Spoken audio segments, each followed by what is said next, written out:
আপনার ছেলে আমার সাথে আকাম করছে, সংসার করছে, কোরআন শরীফ লইয়া বিয়া করছে। স্বামীর তো শারীরিক সমস্যা, তাইলে আমি আপনারে বিয়ে করতে চাই। প্রথমবারও আমার সাথে জবরদস্তি করছে, কয়েকবার জবরদস্তি, আমি ওরে অনেকবার বারণ করছি।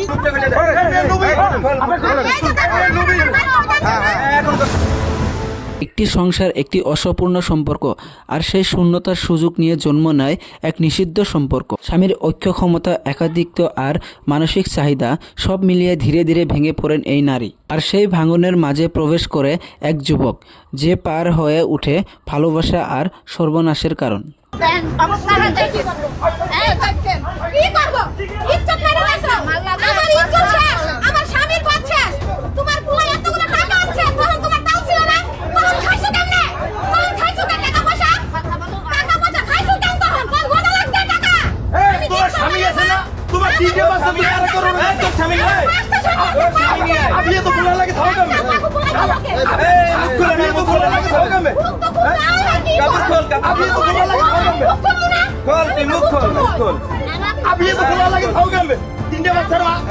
अब ये तो बोला है उन्हें लगे थाए केमने, अब ये तो बोला है 3 बार लगे केमने थाए।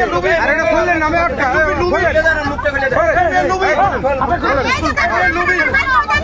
এখন কথা বলো, আসুন বড় লুবি আমি আছে বাচ্চা আছে। বন্ধুর উপর ভরসা করে নিজের ঘর খুলে দিয়েছিলেন, কিন্তু সেই ভরসায় একদিন ভেঙে গেল চরম বিশ্বাসঘাতকতায়। স্বামীর অনুপস্থিতিতে শুরু হয় এক গোপন সম্পর্ক, ভালোবাসা, প্রতিশ্রুতি, শারীরিক চাহিদা সব মিলিয়ে 7 বছরের এক অন্ধকার অধ্যায়। শেষমেশ প্রতারণার শিকার হয়ে বিয়ের দাবিতে অনুসরণ ঘটনাটি এখন এলাকা জুড়ে আলোচনায় ঝড় তুলেছে।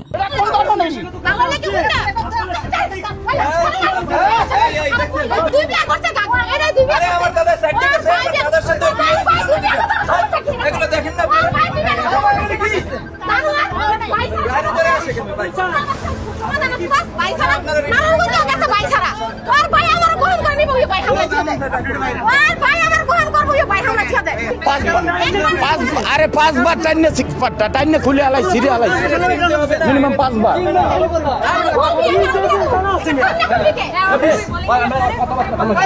ভাইয়া ওনার বাসায় আছি, ওনার ছেলে আমার সাথে আকাম করছে, সংসার করছে, কোরআন শরীফ লইয়া বিয়া করছে। এখন ওনার ছেলে আমাদের মানবে, কিন্তু ওনার ছেলে আমরা রেখে আমার বাসায় আমি আসার পর ওনার ছেলে আমার বলছে বাসায় আইতে।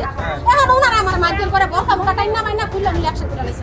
এখন বলেন আমি কি আইনি আশ্রয় নিব? জানা যায় স্বামী পেশাগত কারণে দীর্ঘ সময় বাড়ির বাইরে থাকতো। এই সুযোগে নিজের এক বন্ধুর অনুরোধে তার ছোট ভাই শাহিনকে ঘরে জায়গা দিতেন বিউটি। শুরুটা ছিল একেবারেই স্বাভাবিক, একে বাড়িতে থাকা, কথা বলা, হাসি আড্ডা, কিন্তু ধীরে ধীরে সেই সম্পর্ক গড়ায় অন্যদিকে।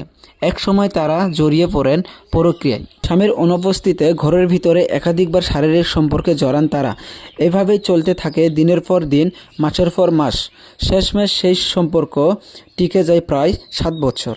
ওনার ভাইয়ের চাকরি হয় নারায়ণগঞ্জে, তো এই চাকরি হওয়ার কারণে আমার হাজবেন্ডের সাথে শাকিল ভাই কথা বলার পরে ওনার ছোট ভাইরা আমার বাসায় পাঠায়। তো থাকতে থাকতে মনে করেন ওর সাথে আমার সাথে একটা ভালো সম্পর্ক হয়। সম্পর্ক হওয়ার পরে থেকে ও অনেক সময় অনেক রকমের কথাবার্তা বলতো।